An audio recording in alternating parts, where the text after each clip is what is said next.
नमस्कार, मैं हूं अंकुर और आप देख रहे हैं सत्य हिंदी। एक नजर अब तक की सुर्खियों पर। केंद्रीय गृह मंत्री अमित शाह के हिंदी जोड़ती है वाले बयान को तमिलनाडु के मंत्री उदयनिधि स्टालिन ने अनर्गल बताया है। डीएमके के नेता उदयनिधि स्टालिन ने सनातन के बाद अब हिंदी को लेकर अमित शाह पर निशाना साधा। मुख्यमंत्री एमके स्टालिन के बेटे उदयनिधि ने केंद्रीय गृह मंत्री अमित शाह पर हिंदी थोपने का आरोप लगाया और कहा कि सिर्फ 4-5 राज्यों में बोली जाने वाली भाषा देश को नहीं जोड़ती है। उन्होंने ट्विटर पर पोस्ट कर पूछा, ये नजरिया हिंदी के महिमा मंडन का ही एक दूसरा रूप है कि अगर हिंदी सीख ली तो व्यक्ति विकास कर सकता है। तमिल में लिखे पोस्ट में उन्होंने कहा, तमिलनाडु में तमिल और पड़ोसी राज्य केरल की भाषा मलयालम है।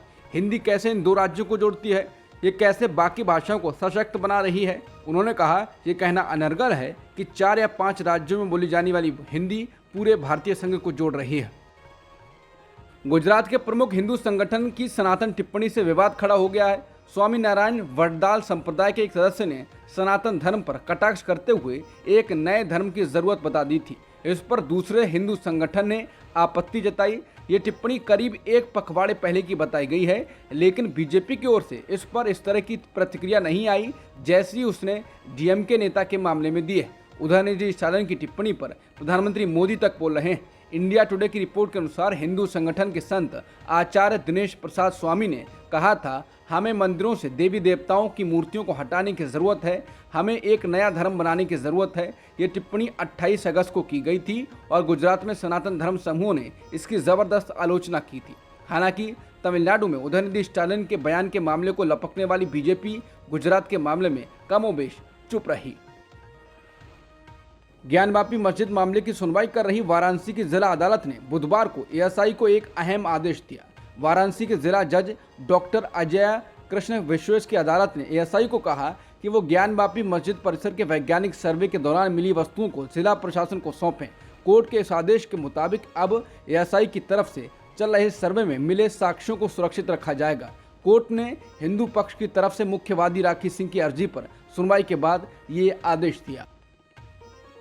पीएम मोदी के इंडिया गठबंधन पर हमले के बाद कांग्रेस ने ट्वीट कर कहा है कि नरेंद्र मोदी एक ऐसे प्रधानमंत्री हैं जो आतंकी हमलों पर चुप रहते हैं। हमारे देश के जवानों के लिए इनके पास एक शब्द नहीं होता। इसके उलट ये चुनाव प्रचार करते हैं, जश्न मनाते हैं और शूटिंग में व्यस्त रहते हैं। ये वो आतंकी घटनाएं हैं जिनका पीएम मोदी ने संज्ञान तक नहीं लिया। पहली, जब 11 अक्टूबर 2021 को पुंछ के सुरंगकोट तहसील में हुए आतंकी हमले में 5 जवान शहीद हुए थे।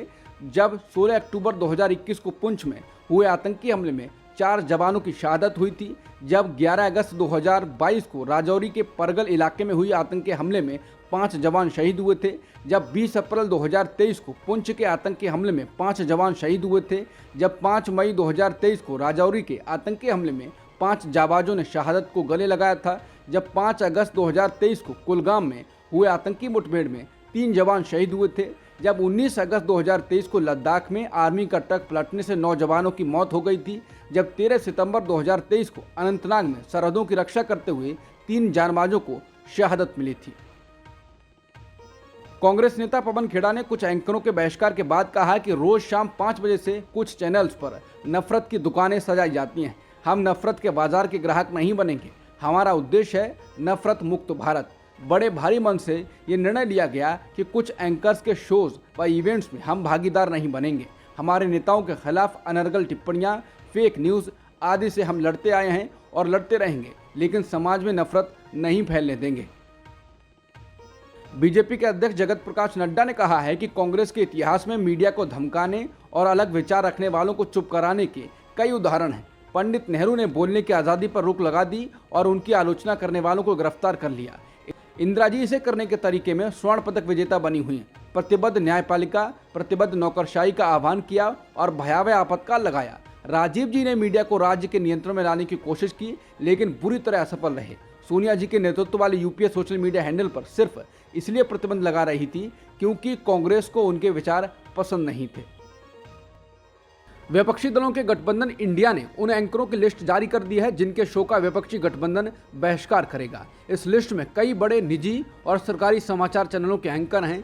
वरिष्ठ कांग्रेस नेता पवन खेड़ा ने उन एंकर्स की लिस्ट जारी करते हुए लिखा है कि इंडिया कोऑर्डिनेशन कमेटी ने 13 सितंबर को इस बारे में फैसला लिया था।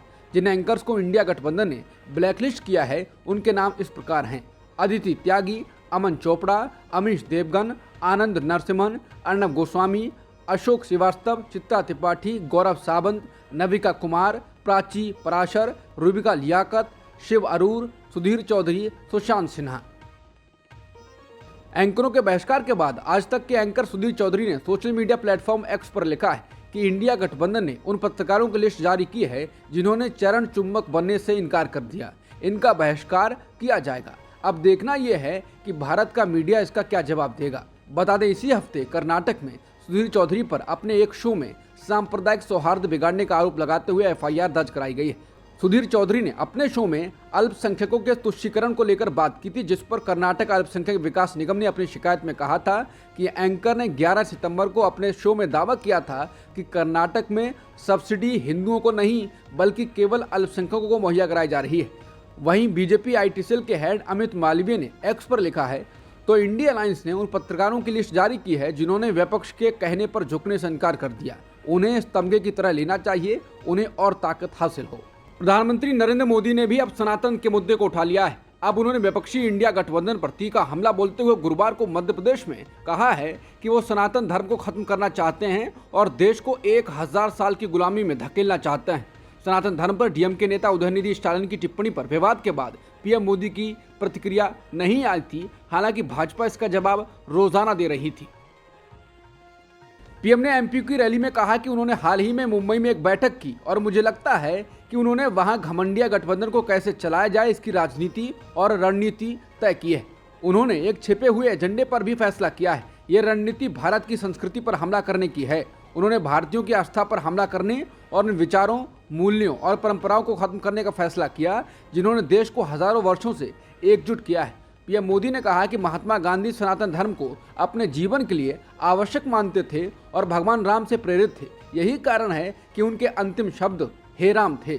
उन्होंने इस बात पर जोर दिया कि स्वामी विवेकानंद और लोकमान्य तिलक भी सनातन से प्रेरित थे और इसी संस्कृति ने अंग्रेजों द्वारा फांसी पर लटकाए गए स्वतंत्रता सेनानियों को ये कहने के लिए प्रेरित किया कि वो फिर से भारत में जन्म लेना चाहते हैं। एमके स्टालिन के बेटे उदयनिधि स्टालिन के सनातन धर्म पर बयान को बीजेपी ने करीने से भुनाना शुरू कर दिया है। ऐसी ही स्थिति को भांपते हुए अब डीएमके ने इस पर सावधानी बरतनी शुरू कर दी है और इसने अपने कार्यकर्ताओं को इसको लेकर निर्देश दिए हैं। डीएमके अध्यक्ष और तमिलनाडु के मुख्यमंत्री एमके स्टालिन ने बुधवार को अपनी पार्टी के कार्यकर्ताओं को सलाह दी है कि भाजपा के नेतृत्व वाली केंद्र सरकार को भ्रष्टाचार के मुद्दे पर निशाना बनाया जाना चाहिए और सनातन धर्म पर बहस से बचना चाहिए। कश्मीर के अनंतनाग में बुधवार को सेना और जम्मू कश्मीर के 3 अधिकारियों के शहीद होने पर विपक्ष ने केंद्र सरकार पर निशाना साधा है। दरअसल बुधवार को जब कश्मीर से सेना के एक कर्नल, मेजर और पुलिस के एक डीएसपी की मौत की खबर सामने आई तो बीजेपी मुख्यालय में G20 के सफल आयोजन का जश्न मनाया जा रहा था। कांग्रेस ने सोशल मीडिया पर एक तस्वीर शेयर की है जिसमें एक ओर पीएम मोदी पर फूल बरसाए जा रहे हैं तो तस्वीर के दूसरे हिस्से में जवानों के शव को लोग कंधा दे रहे हैं। कांग्रेस ने तस्वीर के साथ लिखा है, ये देश के प्रधानमंत्री हैं।